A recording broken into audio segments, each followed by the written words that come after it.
안녕하세요. 저는 결혼 3년차 새댁이랍니다. 결혼을 한 지 얼마 지나진 않았지만 정말 버라이어티한 일을 경험했어요. 주변에 쉽게 말하지 못했던 일들이라 이렇게 사연으로 적어 보냅니다. 남편은 2남 1녀 중 막내 아들이에요. 시모께서 늦둥이로 낳으셔서 아주버님과는 거의 20살이 차이가 나는 남편이었죠. 제가 시집을 갔을 때 이미 시모께서는 70을 바라보셨고 형님과 저도 거의 20살 정도 차이가 나다 보니 어렵기도 했어요. 시댁은 시부께서 오랫동안 사업을 하시며 넉넉한 생활을 했고 결혼할 당시에도 모든 자식들에게 집 한 채씩 해주시기도 했어요. 시누이는 결혼하면서 이민을 가 한국에는 1년에 한 번 보는 것도 어려웠고 그러다 보니 시댁 행사가 있을 때면 자주 봤던 것이 바로 형님네였습니다. 형님은 저희를 볼 때마다 막내가 시부모님을 모시고 살아야 한다며 말했죠. 동서, 저번에 내가 했던 말 생각 좀 해봤어? 아버님도 요즘 몸이 안 좋으시고 어머님도 연세가 있으신데 이렇게 두 분이서 사는 건 좀 무리잖아.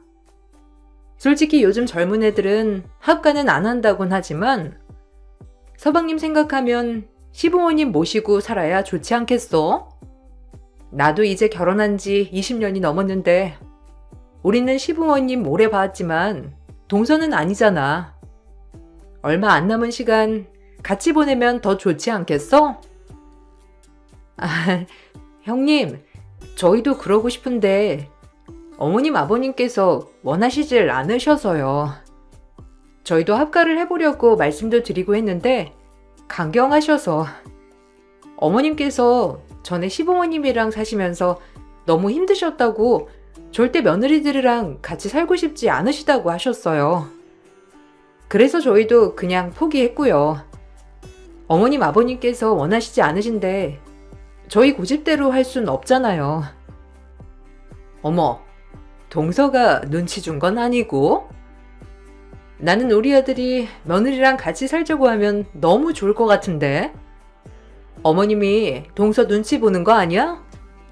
동서도 알겠지만 신우도 한국에 없고 있는 자식이로군 우리랑 동서네뿐이잖아. 우리와 같은 지역에 살지도 않으니까 생업 접어두고 합가하기도 그렇고 평생 사셨던 지역 떠나시라 하는 것도 그렇고 동서네가 딱 모시고 살면 좋은데 안 그래? 동서가 잘 얘기해봐. 동서가 먼저 눈치 주니까 그렇게 말하신 거지. 형님과 아주버님은 마주칠 때마다 시부모님을 모시라고 아우성이셨지만 정작 시부모님은 돌아가실 때까지 독립한 자식들과 같이 살고 싶은 생각 없으시다고 말씀하셨어요. 그런 시부모님의 의견을 무시하고 강행할 수 없었기 때문에 저희도 굳이 강요하진 않았는데 이상하게 형님과 아주버님께서는 항상 저희가 합가를 해야 한다며 말씀을 하시더라고요. 사실 전 아주버님과 형님께서 그만큼 시부모님을 생각하기 때문에 걱정스러운 마음에 그러신다고 생각을 했어요. 그런데 시간이 지날수록 형님과 아주버님이 원하는 건 그런 게 아니라는 걸 알게 되었죠. 결혼을 하고 나서 시부모님보다 형님께서 먼저 나서서 매 주말마다 만나야 한다고 강조하셨어요. 그렇지만 막상 모이고 나서는 형님이나 아주버님께서는 본인들이 얼마나 잘하고 있는지만 강조하셨을 뿐 제가 뭘 준비하거나 해오면 깎아내리기 바빴어요. 어머, 동서. 어려서 그런가? 뭘 잘 모르는가 보네. 어른들이 과일 먹으면 얼마나 먹는다고 이렇게나 많이 사왔어. 이거 다 나중에 음식물 쓰레기만 되는 건데. 아휴. 동서는 하나부터 열까지 다 말을 해줘야 아나 보다. 어머님, 동서가 좀 어리죠? 그렇죠? 저번에 어머님 무릎 아프시다고 해서 사골 잔뜩 고아놨어요. 든든하게 드세요. 아유, 그래. 고맙다, 큰애야. 작은애도 맛있는 과일 사와서 정말 고맙다. 안 그래도 요즘 과일 좀 먹고 싶다고 생각했었는데 작은애가 잘 사왔네. 고마워. 그네도 수고 많았어. 사골 구워내느라 불 앞에서 얼마나 더웠겠니. 너희들 덕분에 내가 건강하게 잘 지낼 수 있을 것 같구나. 어머님, 그러니까 자식들이랑 같이 사시는 게 낫다니까요. 이렇게 어머님 챙겨도 드리고 얼마나 좋아요. 이왕이면 우리 막내 서방님이랑 같이 사시면 어머님도 좋고 서방님도 좋죠. 우리 집은 애들도 많고 너무 정신없는데 아직 서방님네는 아이도 없으니까 어머님 아버님도 편하게 지내실 수 있잖아요. 거기다가 병원도 가깝고요. 하긴 동서가 살림은 또 잘하는 편이 아니니까 어머님 가시면 괜히 더 불편하실 수도 있겠네요. 그러던 중 시부께서 병환으로 돌아가시게 되었고 그 시모께서는 유산을 정리하셨어요.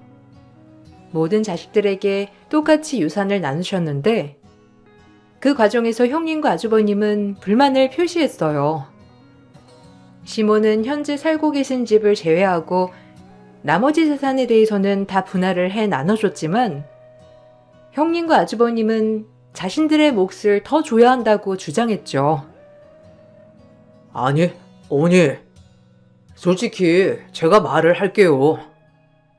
지금까지 장남이라고 집안일 챙긴 거 솔직히 저밖에 없지 않나요?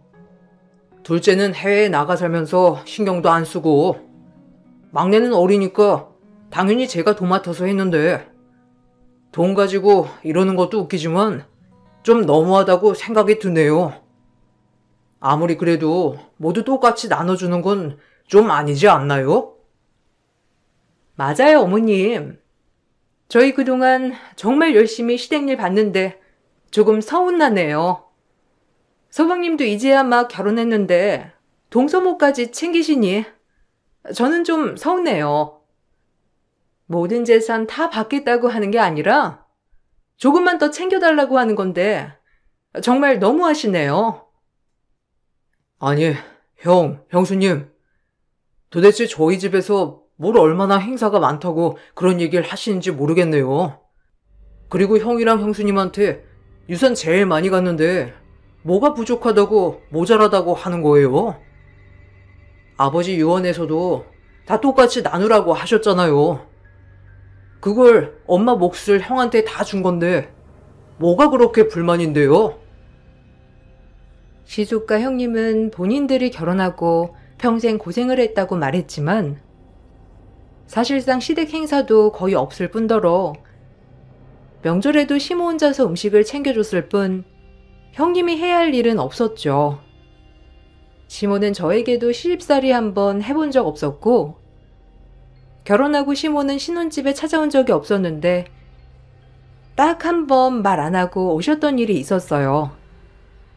그때 입덧이 심해서 음식을 잘 먹지 못했을 때 시모께서 남편한테 슬쩍 물어보고 그나마 잘 먹는 음식 찾아서 문 앞에 놔두시고 다시 2시간 거리를 가셨던 일이 있었어요. 이때 시모 문자를 보고 화들짝 놀래서 나가보니 혹시나 음식이 상할까 싶어서 꽁꽁 얼린 생수병과 함께 음식들이 놓여 있었죠. 어머님, 언제 왔다 가셨어요? 아, 집에 들어오시지 그냥 가셨어요? 어디에 계세요? 제가 지금 모시러 갈게요. 그냥 내려가지 마시고 오셔서 같이 식사도 하시고 좀 이따가 가세요. 어떻게 제가 먹고 싶다고 했던 음식 다 챙겨 오셨어요. 아유, 막내야, 힘들지? 나도 임신했을 때 입덧이 너무 힘들었거든. 네 몸 챙기기도 힘든데 푹 쉬어야지. 상윤이한테 물어봐서 먹고 싶다고 한 거 만든 거야. 꼭 다 안 먹어도 되니까 먹고 싶은 거 있으면 조금이라도 먹어. 알았지? 아이도 아이지만 보아 네 몸도 챙겨야지. 집안일은 다 상윤이 시켜. 몸 괜찮다고 무리하지 말고 상윤이한테 다 하라고 해. 알았지? 어머님, 감사해요. 이 무거운 거 혼자 이고 지고 오신 거예요? 전화라도 해주시지. 아니면 제가 댁까지 모셔다 드릴게요. 어머니 힘드실 텐데 다시 가시려면 오래 걸리잖아요. 괜찮아. 나도 이렇게 움직여야 건강하지. 내 걱정하지 말고 얼른 들어가서 쉬어. 뭐 먹고 싶은 거 있으면 상윤이한테 다 말하고, 알았지? 나는 그때 조금만 지나도 잠이 그렇게 쏟아지더라. 음식은 그냥 냉장고에 담아둬. 상윤이한테 내가 정리하라고 시킬 테니까. 임신 기간 내내 시어머님은 모든 아들인 남편에게 시키셨고, 저에게는 한 번도 무언가 시키시거나 요구하신 적도 없으셨어요. 아이가 태어났을 때에는 남편을 통해 산후조리를 하라며 꽤 많은 돈을 보내주셨고, 아이가 태어나고 집에 왔을 때 양가 부모님이 오셨을 때가 있었는데, 오히려 친정엄마보다 훨씬 더 제 몸을 생각해 주셨던 분이 바로 시모셨어요. 아이고, 얼른 누워있어. 움직이지 말고 푹 쉬어야지. 뭐 먹고 싶은 거 있니? 아까 너 좋아한다는 요 앞에 가게에서 먹을 것 좀 사왔어. 이거 좋아하지? 다른 거 아무것도 고민하지 말고 몸 챙기는 데만 신경 쓰면 돼. 청소며 빨래는 상윤이가 다 할 거니까 신경 쓰지 말고. 혹시라도 못하는 거 있으면 바로바로 얘기해줘. 알았지? 아유, 사돈.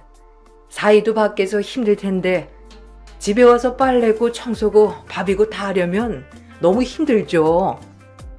이제 슬슬 움직여도 되니까 너무 걱정하지 마세요. 아니, 다른 사람이 보면 사돈 딸인 줄 알겠어요. 어떻게 이렇게 살뜰하게 챙기세요? 아유, 아무리 그래도 시어머니는 친정엄마만큼은 못하죠. 제가 아이 낳고 일주일도 몸조리 못하고 움직였었거든요. 그때 이후로 팔다리가 가끔씩 쑤시고 아픈데 몸조리를 잘못해서 아픈가 싶기도 하고, 내내 좀 쉬겠단 말을 못했어요. 어려워서. 산후조리가 그만큼 중요한 거 사돈이나 저나 잘 알잖아요. 나중에 몸 건강 위해서라도 푹 쉬어야죠. 시모는 산후조리를 하는 동안에 딱 한 번 오신 것을 제외하고는 연락도 찾아오시지도 않았어요. 아이가 별로 보고 싶지 않으신 걸까 생각을 했는데, 그게 아니라 남편 통해서 사진 보내달라던지 전화를 해달라던지 매일 전화를 하셨더라고요. 나중에 시모의 마음을 알고선 저와 남편도 시댁을 가겠다고 여러 번 말을 꺼냈는데 절대 그러지 말라고 하셨어요. 저는 결혼을 하고서 내내 저를 보물단지처럼 대해주는 시어머니를 보며 어떻게 저렇게 해주실 수 있을까 싶었어요. 남편에게 물어보니 참 씁쓸한 답변이 오더라고요. 엄마가 시집살이를 진짜 고되게 당하셨나 봐. 아마 나 태어나고 조금 커서 초등학교 들어갈 때쯤 할머니가 돌아가셨으니까 엄마는 거의 20-30년 당하신 거지. 시댁에서 살았는데 아침 새벽부터 밥을 지어서 아침밥 차려야 되고 삼시세끼 다 새 밥으로 차렸어야 했대. 아이 낳고서도 제대로 산후조리도 못했고, 명절이면 친정은커녕 밖에도 제대로 못 나가보고 내내 일만 하셨다는데 아마 그래서 더 잘해주려고 하시는 걸 거야. 어머님 진짜 힘드셨겠다. 그냥 중간중간 말씀하셨던 거 들었을 때도 정말 그런 것이 있었나 생각했었는데 진짜 힘드셨겠네. 그래도 어머님은 진짜 좋으신 분이신 것 같아. 나한테도 그러시지만 형님한테도 정말 잘해주시잖아. 솔직히 저번에 형님이며 아주버님이며 유산으로 뭐라고 하는 걸 듣고서는 좀 의아했어. 어머님이 형님한테 해주시는 게 더 많지 않아? 그러니까 내가 형이랑 형수가 꼴 보기 싫은 게 그거라니까. 아니 솔직히 말해서 조카들도 엄마가 다 키우셨거든.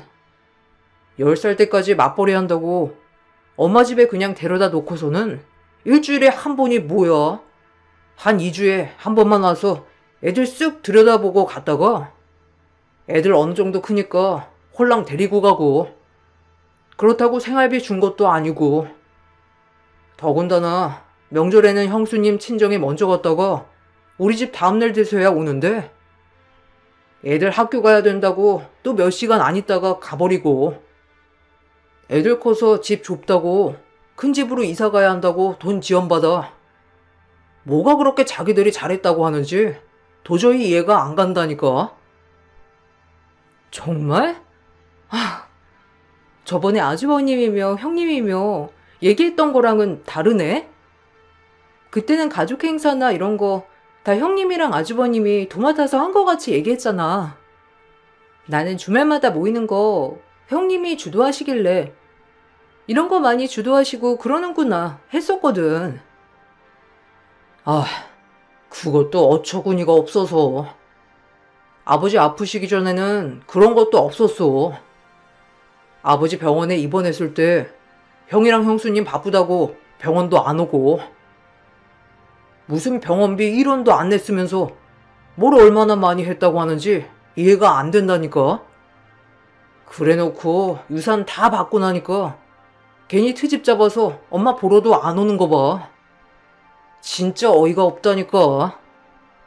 전화해서 따지니까 나보고 어린 게 뭘 하냐고 오히려 화만 내고. 유산 분배 이후 아주버님과 형님은 시모와 어색한 사이가 된 듯 했어요. 매주 모임을 하던 것도 그날 이후로 뚝 끊겼고, 남편에게 들어보니 형님 내에는 시모와 연락도 안 하는 듯 했어요. 그러던 중 어느 날 시모에게 건강상 문제가 생겼습니다. 갑자기 쓰러지시게 되면서 검사를 해보니 어지럼증이 심해서 언제 쓰러지실지 모르는 상황이 되었죠. 그때 저희는 당연히 저희가 모셔야지 생각을 하고 있었는데, 그 소식을 들은 형님이 먼저 나서서 어머님을 모시겠다고 했어요. 아니, 동서가 왜 모시고 가? 당연히 우리가 첫째니까 모셔야지. 안 그래도 어머님 혼자 계시고 우리도 신경 쓰여가지고 한번 얘기를 해봐야 되겠다 싶었거든. 어머님 건강도 안 좋으시고 혼자 생활하시는 게 위험하다고 하니까 우리가 모시고 가야 될 것 같아. 일단 어머님 계시는 집이랑 이런 거 어떻게 해야 할지 생각을 해봐야 할 것 같은데 어떻게 생각해? 근데 형님, 저번에도 저희한테 합가하라고 하셨던 이유가 형님네 본업을 그만둘 수 없어서 그러신 거 아니세요? 어머님이랑 사는 지역도 다르시고 일 때문에 어머님 댁으로 합치는 건 조금 힘드실 것 같은데, 그럼 그쪽 지역으로 모시고 가시려고요? 에이, 우리 집은 너무 좁잖아. 어머님 방도 없고 시댁이 방도 많고 넓고 마당도 있으니까 여기로 이사 오는 게 훨씬 낫지 뭐. 이리야 어쩔 수 없이 좀 쉬던지 여기서 다시 구하면 되니까 걱정하지 마. 애들도 학교 옮겨야지. 어쩔 수 없잖아. 네? 아니, 굳이 그러시지 않으셔도 돼요. 저희가 모시고 갈게요. 저희 집이 불편하시면 저희가 시댁에 들어와서 살아도 되고요. 차라리 저희는 같은 지역이니까 더 편할 것 같은데. 아이들도 전학 가야 되고 형님 직장도 다시 구해야 되는 거면 굳이 그렇게 안 하시고 저희가 모셔도 괜찮아요. 아니, 무슨 소리야. 우리가 첫째인데 당연히 우리가 모셔야 되는 게 맞는 거지. 차라리 잘 됐어. 우리까지 이쪽 지역으로 오면 시댁 식구들 다 가까이 살게 되겠네. 시누이도 해외로 가서 얼굴도 보기 힘든데 그나마 남은 두 형제가 가까이 살면서 지내면 좋지 뭐. 그동안 연락도 제대로 안 하고 어색하게 지냈던 형님네가 갑자기 시모를 모시겠다고 하니 어리둥절했어요. 시모께서는 그래도 신혼이고 아이도 어린 저희보다 형님네와 합가를 하는 게 나을 것 같다고 생각하셨고 그렇게 형님네는 시댁으로 들어오시게 되었습니다. 형님네가 들어오기 전에 집안 도배며 청소까지 모두 싹 했다면서 이사를 가고 나서 시댁에 가게 되었는데 시모방이 원래 있던 곳이 아니더라고요. 시댁은 방이 5개나 있을 정도로 큰 주택이었는데 그 중에서 제일 작은 방을 시모방으로 옮긴 거였죠. 형님, 저 근데 어머님 방은 왜 옮기신 거예요?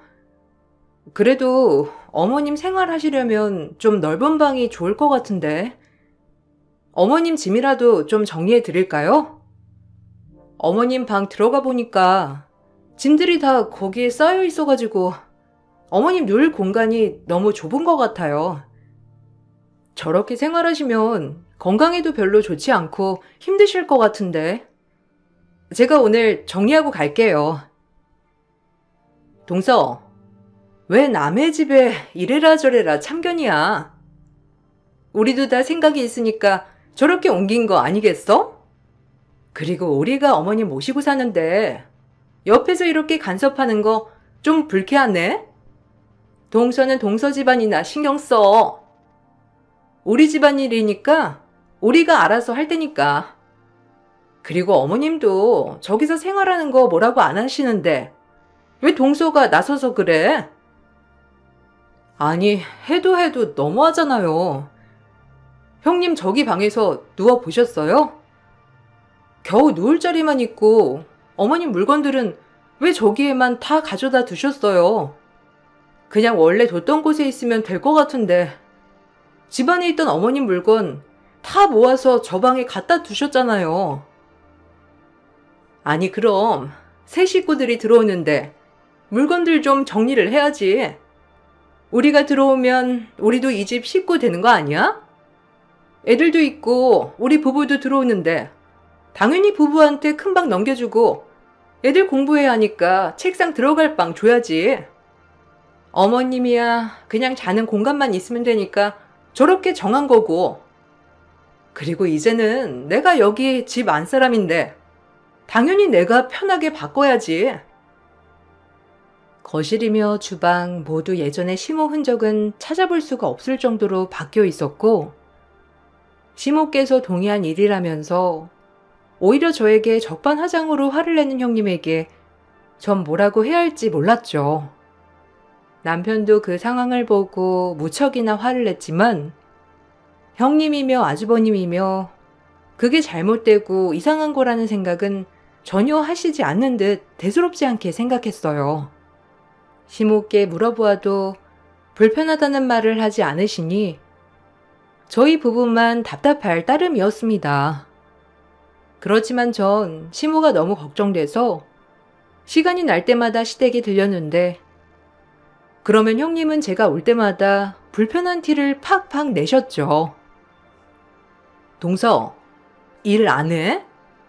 요즘 한가한가 봐? 여기도 이렇게 자주 올 시간도 있고. 왜? 어머님 아프시고 나니까 이제 어머님 좀 챙겨야 되겠다 생각하는 거야? 아이도 있는데 가서 애나 보지. 걱정하지 마. 내가 알아서 어머님 잘 챙기고 있으니까. 뭐 할 말 있어서 계속 오는 거야? 아니요. 할 말이 있어서 오는 게 아니라 어머님 건강 때문에 걱정돼서 오는 거예요. 어머님 잘 계시나 하고요. 회사 외근 나오면 여기 근처로 올 때가 많거든요. 어머님께서는 어디 가셨어요? 이거 어머님 좋아하시는 간식인데 사왔는데 집에 안 계시네요? 아, 요 앞에 마트 가셨어? 저녁거리 사신다고. 내가 움직이지 마시고 누워 계시라고 하는데도 어머님이 자꾸 움직여야 빨리 낫는다면서 이렇게 밖에 나가시네. 동서, 걱정하지 마. 어머님 당신 건강 누구보다 제일 잘 챙기셔. 동서가 그렇게 걱정하면서 이것저것 사다가 안 바쳐도 어머님이 알아서 챙기시니까 이렇게 자주 오지 마. 괜히 내가 불편하잖아. 이제는 여기 시댁 아니고 우리 집이라니까. 매번 시댁에 갈 때마다 시모는 집에 계시지 않았고 형님만 있는 날이 많았는데 어떤 날은 마트에 가셨다고도 하고 어떤 날은 노인회관에 갔다고도 했죠.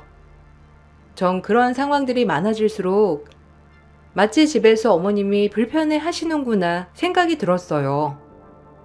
그래서 어느 날인가 형님께서 친정에 가신다는 말을 듣고 어머님을 뵙기 위해 시댁으로 향했어요.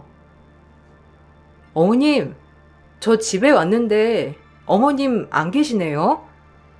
집 번호도 바뀌어 있고 어디 가셨어요? 오늘 형님네 다 친정으로 가신다고 해서 어머님 식사 혼자 하실까봐 같이 밥 먹으려고 왔어요. 어디 밖에 나가셨어요? 운동하는 것도 좋지만 어머님 집에서 쉬셔야 돼요.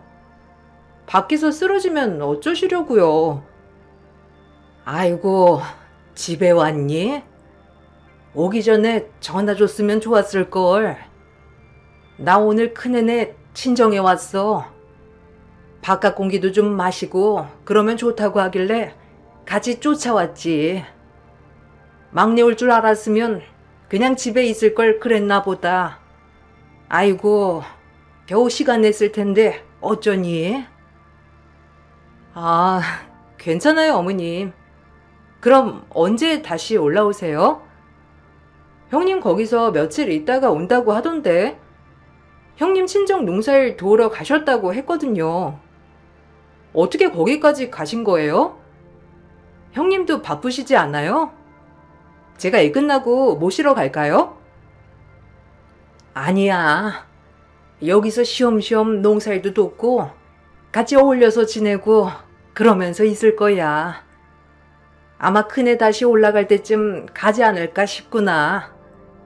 한 일주일은 여기서 있어야 될 것 같은데 나중에 집에 돌아가면 그때 연락할게.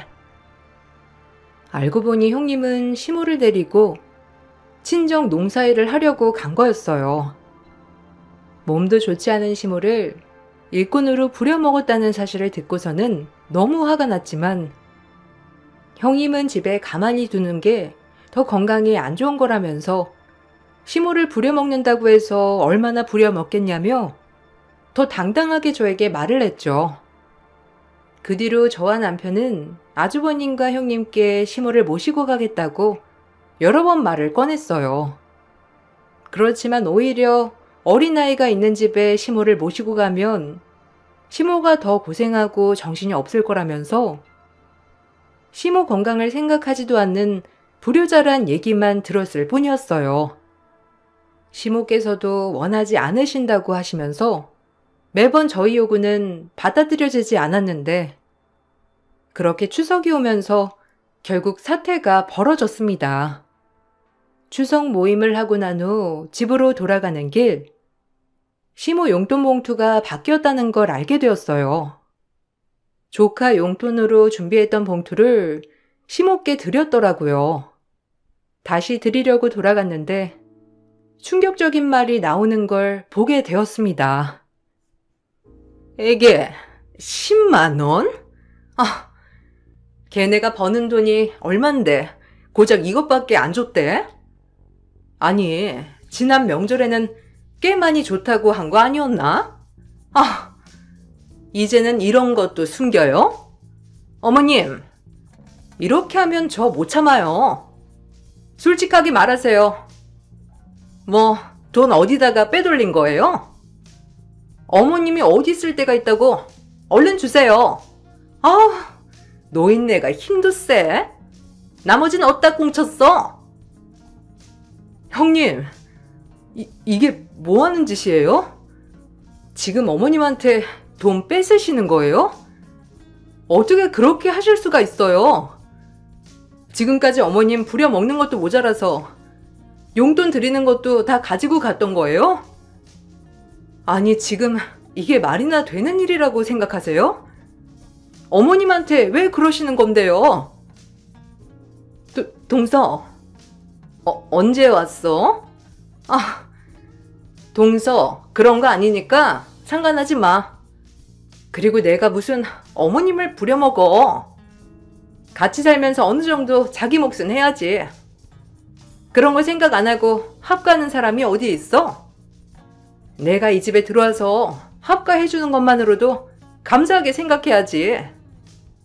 솔직히 요즘 누가 시어머니 모시고 사니? 나 같은 며느리 어디 찾아봐도 없을 텐데 동서야말로 버릇없이 왜 소리 질러? 뭐? 어떻게 사람 행세를 하고 짐승만도 못한 짓을 해? 너네가 그러고도 자식이야? 너네 자식들이 너네처럼 똑같이 해도 괜찮겠어? 돈에 미쳐가지고선 내가 너희 꿍꿍이 속 모를 줄 알아? 겨우 어머님 보고 참았더니만 당장 이 집에서 나가. 어머님 집에서 당장 나가라고. 네가 뭔데 니까짓 게 뭐라고 큰 소리야. 이 집 큰 며느리는 나야. 이 집 큰아들도 우리 남편이고. 너네가 뭘 한다고 큰 소리야. 이제 결혼한 어린애들이 뭘 한다고. 아, 너도 이 집 재산 노리니? 어머님 모시면 뭐 유산 더 받을 수 있을까 그러는 거야? 와, 너 머리 잘 쓰네. 근데 어쩌니? 이 집도 우리가 어머님 모셨으니 우리가 가져야지. 너네가 한 게 뭐가 있니? 어린 것들이 돈에 욕심내기는. 그때 전 형님의 뺨을 내리쳤습니다. 뻔뻔한 형님의 말을 듣고서는 정말 화가 났지만 그것보다 더 화가 났던 건 그 와중에도 시모는 저희 눈치만 보고 있었다는 것 때문이었어요.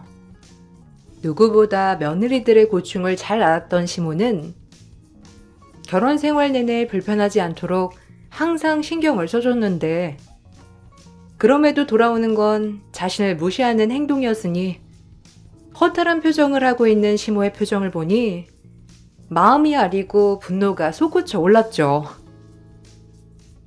이게 정말? 어린 게 내 뺨을 쳐? 네가 뭔데 나한테 이러는 거야? 너 진짜 유산이라도 다 받아먹으려고 이제 와서 잘 보이는 척 하는 거니? 어린 게 아주 그냥 앙큼해가지고. 수십 년을 내가 며느리로 생활했는데 고작 5년도 안 된 애가 이따위 행동을 해? 고작 5년도 안 된 애가 보기에도 얼마나 쓰레기 같으면 그러겠냐? 사람이라면 이러면 안 되지. 어떻게 어른 대접을 이따위로 해? 당신들이야말로 제정신이니? 그렇게 해달라는 거 다 해주고 위로해줬는데 돌아오는 것은 반의 반이라도 해야 하는 거 아니야? 나이만 먹으면 뭐해? 하는 행동이 이따인데. 보자 하니까? 어리다고 봐주니까 네가 눈에 뵈는 게 없지? 어디 하늘같이 어려운 형님한테 이런 대접을 해? 네가 뭘 한다고 왈가왈부야? 너 내가 가만히 안 둘 거야. 알았어? 네가 나한테 이렇게 대든 거 내가 가만히 두나 봐. 가만히 안 있으면 어쩔 건데. 고작 나랑 20살도 차이 안 나면서 당신은 그렇게 예의범절 운운하면서 20살이나 더 차이 나는 어머님한테 이따위로 대하니? 이거 다 당신들 행동 때문에 벌어진 일이야. 예의라고는 눈곱만큼도 없으면서 대접을 바래? 당신들이야말로 어떻게 되나 두고 봐. 형님과 아주버님이 어머님을 모셨던 이유는 바로 남아있는 어머님 몫의 유산 때문이었어요. 시부께서 돌아가시면서 유산 분배는 다 했지만 어머님 몫은 그대로 남아있었기 때문에 이걸 받기 위해서 그렇게 합가를 주장했던 거였죠. 남편이 알아보니 형님네가 받은 유산은 이미 다 탕진을 했다고 하더라고요.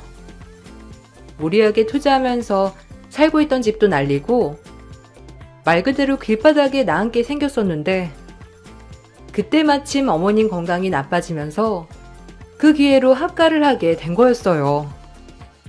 저는 몰랐지만 그동안 아주버님이며 형님이며 어머님께 집 명의를 넘겨달라고 여러 번 압박을 하셨던 모양이었어요. 집을 넘겨주지 않으니 계속해서 형님은 시모께 눈치를 줬고 시모께선 그동안 아침부터 저녁까지 밖에서 시간을 보내다가 집에 가셨다고 하더라고요. 그 말을 듣고선 전 너무나 화가 났고 어머님께 죄송스러운 마음이 들었어요. 시모께서는 아직 어린아이를 키우고 있는 제가 힘들까봐 당신도 힘듦에도 불구하고 저희에게 제대로 털어놓지도 못하셨던 거죠. 결국 저희는 형님과 아주버님을 신고했고 어머님을 모시고 와 40여 년의 세월을 살았던 집을 처분했어요. 어차피 형님네가 합가하시면서 원래 어머님 흔적은 어느 곳에서도 찾아볼 수 없었기 때문에 미련 없이 처분하게 되었습니다. 형님네는 길거리에 나앉게 되었고 그제야 저희에게 도와달라고 연락이 왔죠. 동서, 혹시 어머님이랑 통화 좀 할 수 있을까? 우리가 지금 급해서 그래. 우리가 무슨 어머님을 부려먹었다고 그래. 그리고 우리 진짜 다 망했어. 어머님 집까지 처분했다며. 어떻게 우리한테 한마디 말도 없이 그럴 수가 있어? 우리 진짜 길거리에 나앉게 생겼어. 어머님이랑 통화 한 번만 하게 해줘. 애들도 이제 학교도 가야 하는데 어디서 생활하라고 하는 거야? 형님은 끝까지 뻔뻔하시네요. 형님 이번에 애들 학교 옮기시면서 학교 기숙사에 애들 보내셨잖아요. 그건 왜 말도 안 하세요? 애들은 어차피 기숙사에서 지내면 될 거고 형님네는 길거리에서 지내든지 말든지 상관없지 않아요? 멀쩡히 잘 사시고 계시던 어머님은 밖으로 내쫓으시고선 안주인 행세하셨으면서 이 정도 벌은 안 받을 거라고 생각하셨나 봐요? 동서, 오해야, 오해. 우리가 진짜 그랬겠어? 그냥 살다 보니까 이런저런 일 다 있었던 거지. 설마 정말 어머님한테 우리가 못되게 굴었겠냐고. 일단 어머님이랑 좀 얘기할게. 연락 좀 전해줘. 어머님 전화도 바뀌었는지 받지도 않고. 동서, 우리가 갈 집이 없어서 그래. 한 번만 좀 도와주면 안 될까? 어머님한테 우리가 잘못한 일 있으면 정말 사과할게. 그래도 우리가 어머님 모시고 지금껏 살았잖아. 짐승도 이렇게는 안 하겠어요. 아픈 시어머니 제대로 돌봐본 적도 없으면서 무슨 모시고 살아요? 그동안 그렇게 잘해줬는데 이런 식으로 보답을 하다니. 그 집 일에 신경 쓰지 말라고 하셨죠? 앞으로 저 절대 신경 안 쓸 테니 저한테 물어보지 마세요. 알아서 해결하시고. 결국 집은 처분되었고 형님네에는 뿔뿔이 흩어지게 되었어요. 들어보니 형님 친정인 시골로 갔다고 했는데 처음 영문을 모르고 연락을 해온 형님의 친정에 저희는 사실대로 말씀을 드렸어요. 다행히 형님 친정에서는 이 상황을 무척이나 미안해하셨고 들어보니 형님네가 시골에 오고 나서 시모에게 했던 것과 똑같이 두 사람을 계속해서 부려먹고 있다고 하더라고요. 지금도 가끔씩 아주버님께서 남편에게 집을 처분한 돈을 어쨌냐면서 연락이 오곤 하지만 남편은 그때마다 그동안 두 사람이 했던 행적들을 하나하나 다 읊어주고 있다고 하더라고요. 더군다나 이후에 문제가 생기지 않도록 유산을 다 남편에게 넘겨주셨죠. 저희와 생활하시면서 어머니께서는 너무 미안해 하셨어요. 그런 시어머님께 감사한 마음이 들어 저희는 더 잘하려고 노력하고 있답니다. 지금은 어머님 건강도 많이 좋아지셨고 저희도 행복하게 잘 지내고 있어요. 형님 친정에서는 돈도 날리고 못된 짓까지 했던 형님을 단단히 관리하고 있다고 하더라고요. 나이를 먹는다고 해서 다 철이 드는 건 아니구나 생각이 들었답니다. 저희는 앞으로도 어머님과 함께 행복하게 잘 지내려고요. 저의 긴 사연 들어주신 분들께 감사를 드립니다. 여러분들도 항상 행복하시고 건강하시길 바랄게요. 안녕하세요. 저는 경기도 고양시에 살고 있고 엄마가 된 지 1년차가 된 30대 여자입니다. 하루가 다르게 무럭무럭 자라고 있는 잘생긴 아들의 모습을 눈앞에서 보고 있는데도 아직까지 실감이 나지 않고 있어요. 출산할 때의 고통은 벌써 잊어버린 지 오래고 제 뱃속에 있었던 아이가 맞는지 믿어지지가 않아 지금도 꿈을 꾸고 있는 것 같습니다. 이런 행복한 시간을 보내고 있는 제가 사연을 신청하게 된 이유는 제 아래로 동서 때문에 골치 썩을 일이 몇 개 있어서 고민 끝에 아이가 자고 있는 새벽 시간을 활용해 컴퓨터 앞에 앉았습니다. 몇 번이나 글을 썼다 지웠다 하면서 글을 써야 할지 말아야 할지 갈등을 한 건 동서가 여러분들께서 보시는 이 사연 채널의 애청자입니다. 저도 동서를 통해 알게 되었고 지금은 제가 동서보다 더 많이 시청하고 있는 것 같습니다. 아마 제가 올린 사연을 동서가 볼 테고 시청자분들께서 달아주시는 댓글에 앞으로 동서에게 많은 변화가 생겼으면 좋겠습니다.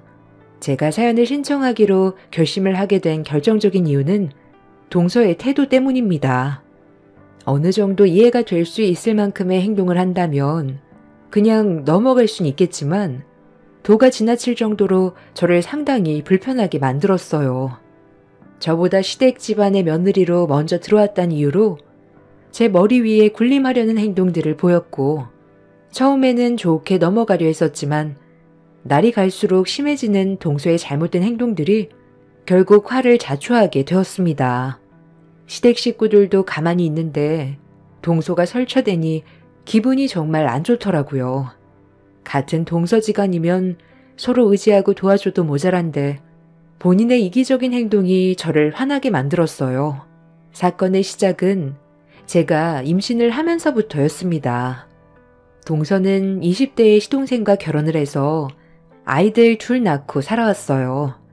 그동안 부족함 없이 잘 키워왔는지 애들한테 정성을 쏟은 게 눈에 보였죠. 그런 모습을 보니 좋아 보이기는 했지만 동서가 하는 행동들을 조카들이 그대로 따라하길래 그건 좀 아닌 것 같아 몇 번 동서한테 주의를 준 적이 있었습니다. 아니, 이게 왜 제 잘못이에요? 부모가 자식에게 원하는 거 해주는 건 당연한 거고 자식이 부모한테 원하는 걸 말하는 것도 당연한 거잖아요. 제가 해주고 싶어서 돈을 쓰겠다는 건데 왜 형님이 이런 것까지 참견을 하시는 건데요? 나 있는 형님이 많아도 인생 선배는 저 아닌가요? 제가 애들을 10년 가까이 키웠는데 형님은 이제 막 임신 5주 차면서 저보고 애들 물질욕에 대해 뭐라고 하시는 건 상당히 기분이 나쁘네요. 형님이 식구로 들어오기 전엔 이런 걸로 지적한 사람 한 명도 없었어요. 동서가 나보다 애들을 낳고 먼저 키웠으니 그럼 더 잘 알 거 아냐. 이건 누가 봐도 동서의 행동이 잘못된 것 같은데? 동서의 행동 하나하나를 애들이 스펀지처럼 빨아들인다는 거 동서도 모르는 거 아니잖아. 나는 애들이 원하는 거 사주는 걸 뭐라고 하는 게 아니야. 방금 큰 조카가 가지고 싶은 장난감이 있는데 상품이 하나밖에 없었고 그 상품을 다른 사람이 먼저 사갔잖아. 그래서 매장 직원이 매진이라고 상황 설명을 했는데 방금 조카가 어떤 행동을 보였어? 10살밖에 안 된 머리에 피도 안 마른 애가 직원의 정강이를 발로 걷어차면서 안 되는 게 어디 있냐고 당장 자기 앞에 장난감 가져오라고 소리를 질렀잖아. 요즘 애들은 빨리 성숙해지고 두뇌 회전도 빠르기 때문에 동서가 어떤 식으로 행동하는지 전부 다 지켜보고 있다고. 저번에 가족들끼리 여행 갔을 때 마트에서 매진 상품이 동서 앞에서 딱 떨어졌을 때 어떻게 했어? 방금 조카가 한 것처럼 똑같이 행동했잖아. 그때 정강이를 걷어차인 매장 직원이 창고에 들어가서 다음날 팔아야 될 물건을 가지고 나와서 동서한테 주지 않았어? 그때 경찰에 소송을 건다면서 매장 사장님이 뛰쳐나와 한바탕 했었지? 그 모습을 애들이 뒤에서 모두 지켜봐왔던 거고, 진열되어 있던 장난감이 매진이 되니까 동서가 마트에서 보였던 기억을 떠올리고 똑같이 행동을 저지른 거잖아. 나는 이 점에 대해 조카한테 잘못된 행동이라고 얘기한 건데, 애들 엄마인 동서가 잘못을 인지하지 못하고 되레 애들한테 잘했다고 하는 게 옳은 행동이야? 육아 선배라고 해서 모든 걸 현명하게 잘 대처할 수 있는 것도 아니고, 방금 애들이 보인 잘못된 행동은 누가 봐도 알 수 있는데 동서는 자기 자식이니까 편을 들어주고 두둔한 거잖아. 애들한테 옳고 그름을 일깨워주지 않는다면 그건 부모로서의 자격이 없는 거지. 나는 동서가 잘못된 점은 바로 잡아줬으면 좋겠어. 동서는 제 말에 어이가 없다는 듯 혀를 차며 노려보더니 애들을 데리고 장난감 매장을 급하게 빠져나갔어요. 저는 큰 조카에게 정강이를 걷어차인 매장 직원에게 대신 사과를 드렸고, 매장 직원은 다행히 상황을 크게 악화시키지 않았습니다. 웃어 넘겨주셨지만 어느 누구라도 그 입장이었으면 기분이 상당히 안 좋았을 겁니다. 그때가 남편과 결혼한 지 2년차 되는 날이었는데 매번 동서의 개념 없는 행동을 지켜보고 있던 저는 기분이 별로 안 좋았어요. 시부모님한테는 찍소리도 못하면서 동서가 손님으로 대우받는 위치에 있을 때면 항상 심기가 불편할 정도로 일하는 직원들을 함부로 대했습니다. 이런 동서의 모습을 저만 문제 삼은 건 아니었어요. 가족들 모두 잘못된 행동에 대해 지적을 했었지만 동서의 성격이 쉽게 고쳐지는 건 아니었습니다. 그러다 보니 불안은 점점 커졌고 동서와도 거리를 두게 되더라고요. 동서랑 저희 집이 걸어서 5분 거리인데 처음에는 자주 만나 아침도 같이 먹고 카페에서 차도 마시면서 좋게 지내보려 했었지만 앞서 설명드렸던 동서의 행동이 점점 거리를 두게 만들었습니다. 본인도 제가 가까이 하지 않는다는 걸 느끼고 있었는지 먼저 연락은 하지 않았어요.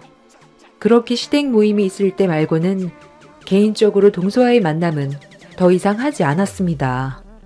임신 중에 스트레스도 몸에 안 좋기 때문에 최대한 마음을 편하게 가지려 했었는데 어느 날 갑자기 동서가 아침 일찍 저희 집 초인종을 눌렀어요. 아침부터 동서의 얼굴을 별로 보고 싶지 않았었는데 쉬지 않고 초인종을 눌러대면서 집에 있는 거 다 안다며 현관문을 빨리 열어달라길래 어쩔 수 없이 문을 열어주었네요. 형님, 요즘 저한테 왜 그래요? 계속 피하고 있잖아요. 지난주에 아버님 댁에서 저한테 한마디도 안 했던 거 아세요? 그때 일 때문에 그런 거예요? 장난감 매장에서 제 큰애가 매장 직원 정강이 걷어찼는데 사과도 안 하고 가서 그런 거예요? 그때는 제 입장에 대해서도 충분히 설명드렸잖아요. 솔직하게 말할게. 동서랑 다니면 내가 정신적으로 너무 힘이 들어서 그래. 같이 외출하면 꼭 문제가 생기잖아. 동서 입장에서 잘못을 하지 않았다고 하는데 내가 무슨 말을 더 하겠어. 사람마다 성격이 다르고 생각하는 것도 다른데. 그리고 나 지금 임신 중이잖아. 최대한 심적 안정을 취해야 되는데 요즘 들어 너무 스트레스를 받아서 많이 힘든 상태야. 그리고 당분간 혼자 있는 시간을 가지고 싶어. 동서랑 같이 외출한 순간부터 집에 들어오기 전까지 긴장의 연속이거든. 내가 동서를 뭐라고 하려는 게 아니라 좀 더 잘 지내고 싶고 앞으로 조카들이 손가락질 받지 않게 하고 싶어서 얘기해 준 것뿐이야. 입장을 바꿔놓고 생각을 해봐. 동서가 매장에서 일을 하는데 동서처럼 똑같은 성격의 손님이 들어와서 정강이 걷어차고 갑질하면 기분이 좋겠어? 제가 장사할 것도 아닌데 그럴 일은 손톱만큼도 없을 거예요. 그러니까 형님 말은 제 행동이 마음에 들지 않아서 당분간 거리를 두겠다는 거네요. 사람마다 각자의 개성이 있고 성향이 다른데 형님 의견만 내세우면서 저에게 잘못이 있다고 얘기하는 건 정말 모순인 것 같네요. 그 매장 직원도 잘못을 한 거죠. 잘 나가는 물건이면 당연히 재고를 더 많이 비축해둬야 되는 거 아니에요? 매장을 운영하는 사람들이면 그런 거 하나 일 처리를 똑바로 하지 못해서 그네가 눈물을 흘렸는데 화가 안 나겠어요? 결국 다른 마트 가서 구매했어요. 기분 좋게 들어갔다가 기분 안 좋게 나왔는데 화가 나는 건 당연한 거죠. 동서는 제가 평소와는 많이 달라졌다고 느끼고 있었는지 집에까지 찾아와서 불만을 털어놨어요. 그래서 잘못된 점에 대해 지적을 해줬지만 동서는 제 말을 받아들이려 하지 않았어요. 어차피 말도 안 통하고 인정도 하지 않는데 무슨 말을 더 하겠어요. 그래서 동서에게 나중에 다시 얘기하자면서 집으로 돌려보냈습니다. 이해할 수 없고 어이가 없다는 표정으로 저를 노려보면서 아무 말도 하지 못한 동서는 기분이 상당히 안 좋았는지 현관문을 발로 세차게 한번 걷어찬 뒤 집으로 돌아갔습니다. 동서의 행동에 기분이 안 좋았지만 이를 키우고 싶지도 않았고 대화도 안 통하는 사람 붙잡고 말싸움하고 싶지도 않았어요. 그리고 그날 시모에게 전화를 걸어 출산하기 전까지는 시댁에서 모이는 걸 자제하는 게 좋을 것 같다며 제가 여러 가지로 많이 힘들다는 걸 시모에게 설명을 드렸습니다. 시모는 제 사정을 이해해 주셨고 그날 이후 시부모님이 개인적으로 저희 집에 오셔서 잠깐 얼굴만 뵙고 돌아가는 식으로 상황을 바꾸었습니다. 제가 동서 때문에 힘들어하는 걸 가족 모두가 알고 있었지만 상황이 바뀌지 않는 것도 알고 있었던 터라 동서 때문에 시부모님이 먼 길을 오게 되는 고생을 하셨네요. 재수 씨는 날이 가면 갈수록 사람이 점점 난폭해지는 것 같냐? 지금 집안 분위기를 좀 봐. 이게 맞는 거야? 부모님이 우리 집에 오는 게 맞는 거냐고. 재수 씨가 행실말 똑바로 했다면 이런 일은 일어나지 않았겠지. 너도 불편한 건 사실이잖아? 언제까지 이렇게 살아갈 건데? 네가 확실하게 얘기 좀 해봐. 아, 왜 나한테 그러는 건데? 나도 몇 번이나 얘기를 해봤지만 고쳐지지 않는 걸 어떻게 하라는 거야? 그리고 우리는 지금까지 결혼 생활 해오면서 이런 걸로 문제가 된다고 생각해 본 적 없었는데 형수님이 너무 예민하게 받아들이니까 문제가 커지는 거잖아. 형이 결혼하기 전에 이런 말 나온 적 있었어? 그동안 없었잖아. 왜 이제 와서 내 와이프의 행동에 대해 지적을 하는 건데? 형수님이 한 식구를 들어오고 나서부터 뭐만 하면 트집을 잡고 있잖아. 큰며느리가 새 식구로 들어오기 전에도 내가 몇 번 얘기를 했었다. 그런데 알겠다고만 하지 달라지는 건 크게 없어서 계속 얘기해봤자 기분만 상할 것 같아. 엄마도 더 이상 말을 하지 않았을 뿐이란다. 이 문제는 우리가 백날 얘기해봤자 달라지는 거 없고 네가 편을 들어주는 게 아니라 잘못된 행동에 대해 바로 잡아줘야 되는 거다. 그래야 서로 얼굴을 붉히지 않고 좋은 관계를 계속 유지해 나갈 텐데 작은 애는 무슨 말을 해도 듣는 둥 마는 둥 한기로 흘려버리니 우리도 계속 얘기하는 게 힘 빠지게 되는 거야. 모두가 아니라고 하는데 계속 편을 들어준다고 관계가 좋아지겠니? 너도 충분히 느끼고 있잖아. 처음엔 동서의 편을 들어주던 시동생이 모두가 동서의 행동에 대해서 지적을 하기 시작하자 더는 아무런 대답도 하지 못했어요. 시동생 본인도 동서의 행동에 대해 문제가 있다고 생각을 하고 있는 듯 보였습니다. 그렇게 한참 동안 대화를 주고받은 뒤 시동생은 가족들의 부탁으로 동서의 문제점에 대해 해결을 하기로 결정을 내리게 되었어요. 저희는 최대한 좋은 관계로 만들어가고 싶었을 뿐이지 동서를 싫어하는 건 아니었어요. 한 가족으로서 서로가 조심하고 잘 지내면 그것만큼 좋은 건 없잖아요. 그래서 시동생에게 저희 입장에 대해 다시 얘기했고 집으로 돌아간 시동생이 좋은 소식을 들려주길 바라면서 시부모님과 한참 동안 대화를 이어나가고 있었는데 먼저 집으로 돌아간 시동생이 1시간쯤 시간이 흘렀을 때 다시 저희 집으로 돌아왔어요. 그리고 그 뒤를 동서도 따라왔죠. 저한테 불만이 있으면 이 사람한테 시키지 말고 저한테 직접 얘기하면 되잖아요. 아니, 왜 이 일을 통해서 제 기분을 안 좋게 만드세요? 하고 싶은 말 있으면 직접 하시라고요. 제가 도대체 뭘 얼마나 잘못을 했다고 다들 저를 싸잡아 죄인 취급을 하는 건데요? 직접적으로 피해를 준 것도 없잖아요. 네가 행실이 똑바로였으면 이렇게까지 했겠니? 그리고 네가 어른들이 하는 말에 귀를 기울였다면 돌려서 얘기하지도 않았을 거다. 무슨 말만 하면 기분 나빠하기나 하지. 좋게 받아들인 적이 있기나 하니? 여기까지 오는데 무슨 생각으로 왔는지 한번 드러나 보자. 싸우려고 온 건 아닐 거 아니야. 제가 여기까지 오는데 그럼 생각 없이 왔겠어요? 오늘 확실하게 얘기하는데요. 더 이상 저희 가정사에 참견하지 마세요. 어떻게 살던 잘만 살면 되잖아요? 남이 저희 가족을 어떻게 생각하던 그게 무슨 상관이에요. 저는 성격대로 행동할 거고 이런 제가 불편하시면 얼굴 안 보고 살면 그만이잖아요. 이 말 하려고 왔어요. 제 성격 절대 못 고치고 고칠 의지도 없어요. 그러니 이런 제가 싫다면 다들 저랑 연 끊고 살면 될 것 같네요. 다들 어떻게 하실래요? 있는 그들의 모습을 받아들이고 사시던지 아니면 연 끊고 살던지 결정하세요. 남들이 어떻게 생각하던 그게 뭐가 중요해요. 저희 가족이 피해 안 보는 게 우선이라고요. 동서는 어머님이 무슨 뜻으로 말씀하시는지 전혀 이해를 못하고 있는 것 같은데 이 세상이 동서를 중심으로 돌아가는 것 같아? 동서가 뭘 잘못했는지 이해도 하지 않으려고 어른들의 말을 받아들이지 않으려 한다면 저는 가족이 아니라는 말밖엔 해줄 수가 없네. 어차피 연 끊을 생각이었다며 아버님 어머님 앞에서 지금 협박하는 거야? 매번 좋게 얘기하니까 어른들이 우스워? 동서가 그동안 얼마나 잘난 인생을 살아왔는지 모르겠지만 더는 가족의 분열을 조성하지 말고 여기까지만 해.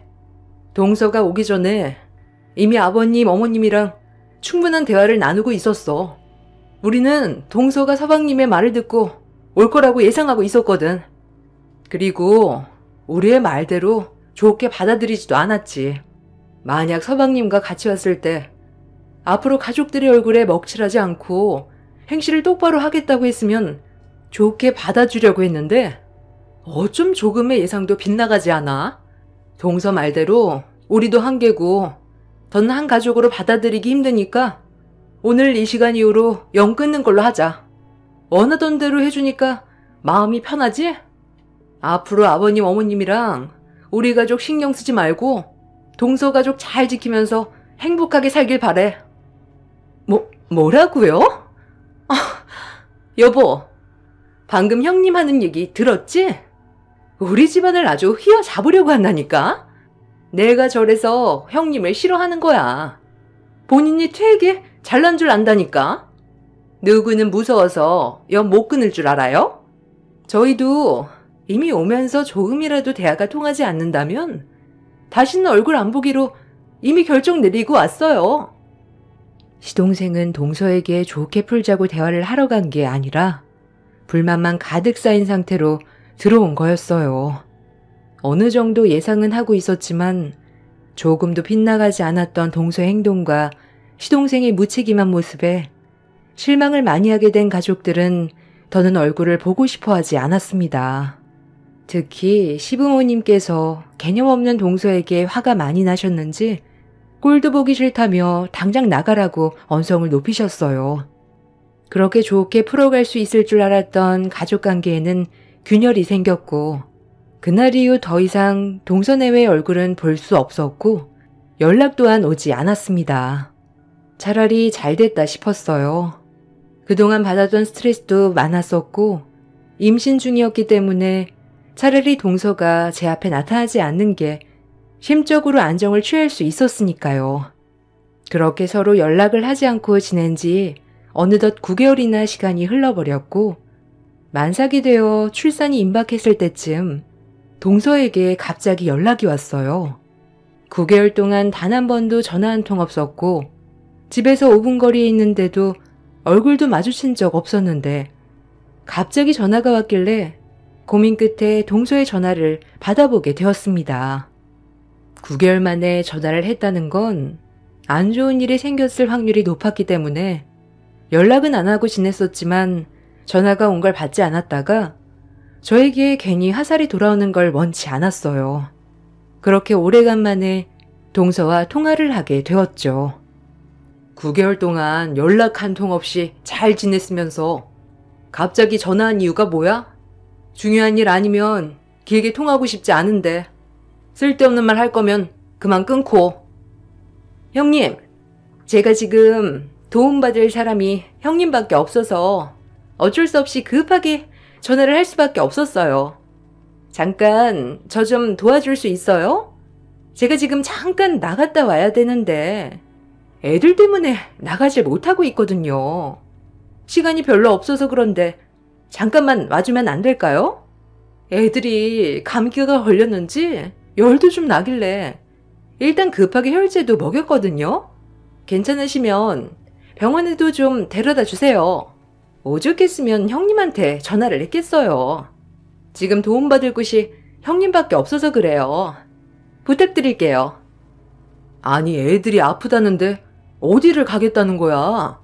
그렇게 중요한 일이면 서방님한테 애 좀 봐달라고 하면 되잖아. 오늘 주말이라 서방님 쉴 거 아니야.